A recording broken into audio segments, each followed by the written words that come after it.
Okay, so question number 5 says the diagram shows a simple direct current electric motor. So this is a DC motor, and in the question you are asked to explain why the coil turns continuously when the motor is connected to a DC supply, and you have to refer to the brushes and split ring commutator as well. So basically you have to explain the entire mechanism of a DC motor, and you also have to tell them the use of the brushes and the split ring commutator. So, let me give a brief explanation of what happens here. আমার কাছে কি আছে দুটা magnet আছে, right? And we call these permanent magnets. So permanent magnets, obviously they will have magnetic field between them. Now the magnetic field direction will depend on the direction, the poles, right? So if this is north, this is south, and the direction of the magnetic field is this, from always from the north to the south. Now there is also a power supply that is supplying direct current, which means a type of current that has that flows in one direction only, right? So a direct current যখন power supply দিয়ে যাচ্ছে, it enters through the conductor, through the wire. And remember that whenever we have a current carrying conductor, which means we have a wire which is a conductor and current flows through it, it always produces a magnetic field around it. তাহলে এই current carrying কন্ডাক্টরের অ্যারাউন্ডেও কি আছে, এরকম magnetic field আছে. So the magnetic field of the permanent magnet and the magnetic field that is produced around the current carrying conductor, they interact with each other. When these two magnetic fields interact with each other, they produce a force on the wire.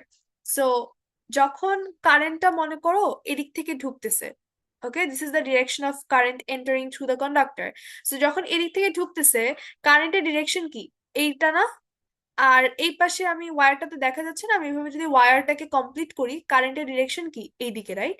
So এইদিকে একটা কারেন্টের direction, এদিকে আরেকটা different কারেন্টের direction, আর magnetic ফিল্ডের direction কিন্তু same, north থেকে south. তো আমার কি হবে, আমরা ফ্লেমিং এর লেফট হ্যান্ড রুল ইউজ করে আমরা ফাইন্ড আউট করব এই পাশে কিরকম ফোর্স পাচ্ছি আর এই পাশে কোন মানে কোন ডিরেকশনে ফোর্স পাচ্ছি. তো তুমি যখন ফ্লেমিং এর রুল দেখবা তখন তুমি দেখতে পাবা হয়তো এই পাশে আপওয়ার্ড হলে এই পাশে ডাউনওয়ার্ড একটা ফোর্স হয়. তো চিন্তা করো কোন একটা ওয়্যারকে এই পাশ দিয়ে উপরের দিকে পুশ করতেছে, এই পাশে নিচের দিকে পুশ করতেছে, তাহলে এটা কি হবে, it will cause a turning effect on the wire. As a result, the wire will start to rotate. আমরা এই পুরো মেকানিজমটাই আমরা দেখতে পারি একটা সিমুলেশন দিয়ে. Let's see this. So this is basically তোমার একটা সেটআপ যেটা মাত্রই আমরা দেখছি. উপস, গিভ ইট আ মোমেন্ট. আচ্ছা, সো যেই যেই সেটআপটা আমরা মাত্র দেখলাম ওইটা এখানে আছে, হ্যাঁ? তো এখানে দেখো এই যে ম্যাগনেট, এই ম্যাগনেটের এখানে এই যে this is south and this is north. So the direction of the magnetic field is from north to the south, and we have a current carrying conductor and current is flowing through it. So এখানে কারেন্টটার direction দেখো, কারেন্টটা হচ্ছে এখান দিয়ে flow করতেছে, right? Current is flowing like this through here and it's entering. So কারেন্টের direction এখানে কি, এটা, আর এখানে হচ্ছে এটা, রাইট? এখন তুমি এটা হচ্ছে এই যে ফ্লোতেই বুঝে যাচ্ছে, এটা ইউজুয়ালি তোমাকে এক্সামে বলে দিবে যে কোন ডিরেকশনে কারেন্ট ফ্লো করতেছে. সো এই পয়েন্টে যখন আমরা এই পয়েন্টে দেখতেছি, তখন আমার কারেন্ট ফ্লো করতেছে এই ডিরেকশনে, মানে away from you, and magnetic field direction fixed. So আমরা যদি একটু ফোর্সটা দেখি, ফোর্সটা দেখার জন্য let's go somewhere else. So let's go here. আমি এই সেম জিনিসটা এখানে এই যে ফ্লেমিং এর লেফট হ্যান্ড রুল দিয়ে আমি দেখানোর ট্রাই করতেছি এখানে. তো আমার কাছে এই, ওকে সরি, সো এই যে ডায়াগ্রামটা আমি করলাম, এখানে আমার কারেন্টের ডিরেকশন ছিল এই ডিরেকশনে, রাইট? তাহলে এই যে ফ্লেমিং এর left hand rule, of course you have to use your left hand. The thumb always represents the force, and the first finger represents the field direction, and the second finger represents the direction of current. So এখানে current দেখো তোমার থেকে away, right? So এই যে আমার ফিঙ্গারটা কি away from me আমি দেখাচ্ছি, and আমার ফিল্ডের ডিরেকশন হচ্ছে এই দিকে. অবভিয়াসলি এগুলো সব পারপেন্ডিকুলার টু ইচ আদার হবে, তাহলে ফিল্ডের ডিরেকশন হচ্ছে এই দিকে, আমি এই দিকে দিলাম. অটোমেটিক্যালি মাই থাম পজিশনস আপওয়ার্ডস, তাহলে এইখানে ফোর্স এক্সার্টেড হবে আপওয়ার্ডস. আই হোপ এটা ক্লিয়ার.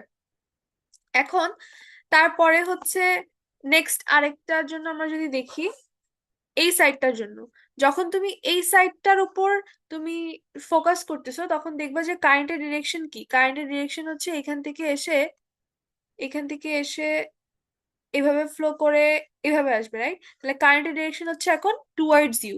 এটার জন্য আমার ডায়াগ্রামটা কিরকম, লেটস ডিলিট দিস ওয়ান, ওকে?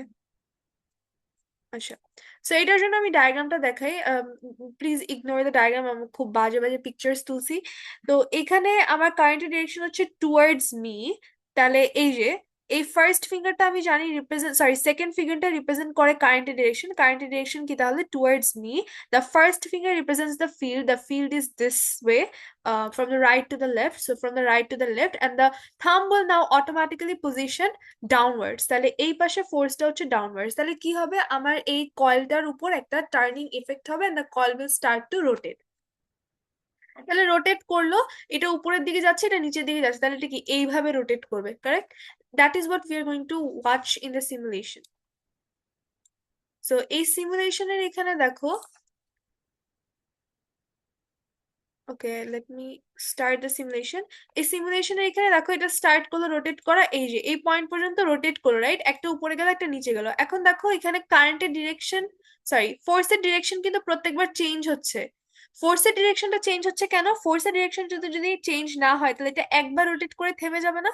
এরপরে কি আমাকে কি করতে হবে? আদার সাইডে আবার রোটেট করতে হবে। So to rotate on the other side, আমার এখানে ইউজ করি আমি একটা split ring commutator. So here we have this thing, এই যে এটাকে আমরা বলি একটা স্প্লিট রিং কমিউটেটর। সো এটা যখন হাফওয়ে টার্ন করে, হাফওয়ে টার্ন করার পর,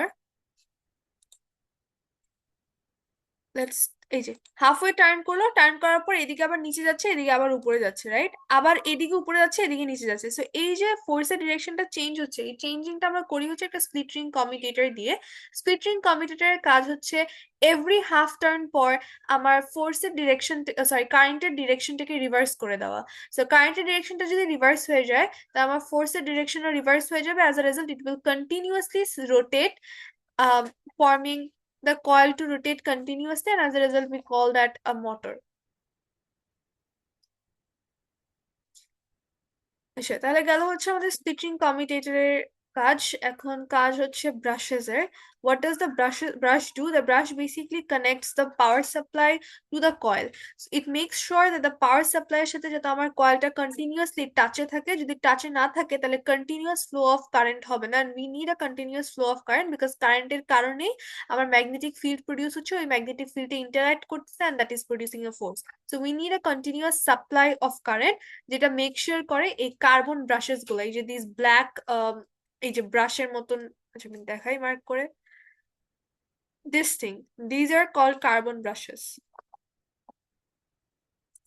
নাও গেটিং ব্যাক টু দিস, তাহলে এখানে তাহলে আমার কি লিখতে হবে? আমাকে পুরো মেকানিজম যা যা বললাম সেটা লিখতে হবে। I'm gonna write something like this. তো আমি কি বলতেছি, যে যখন ডিরেক্ট কারেন্টটা ফ্লো হচ্ছে, it produces magnetic field. This magnetic field interacts with the magnetic field of the permanent magnet, which produces force on opposite side of the coil. তো split ring কমিউটেটরটা কি করে, এভরি হাফ টার্ন পর আমার কারেন্টের ডিরেকশনটাকে reverse করে দেয়।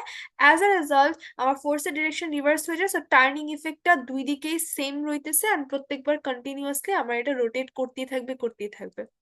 আর brush, এই যে এখানে ব্রাশটা খুবই ভালো মতন দেখানো, এই যে these are the brushes that connects the power supply with the conductor, so that at all times there is a continuous supply of current in the coil, which helps the coil to keep in turn, right, keep rotating.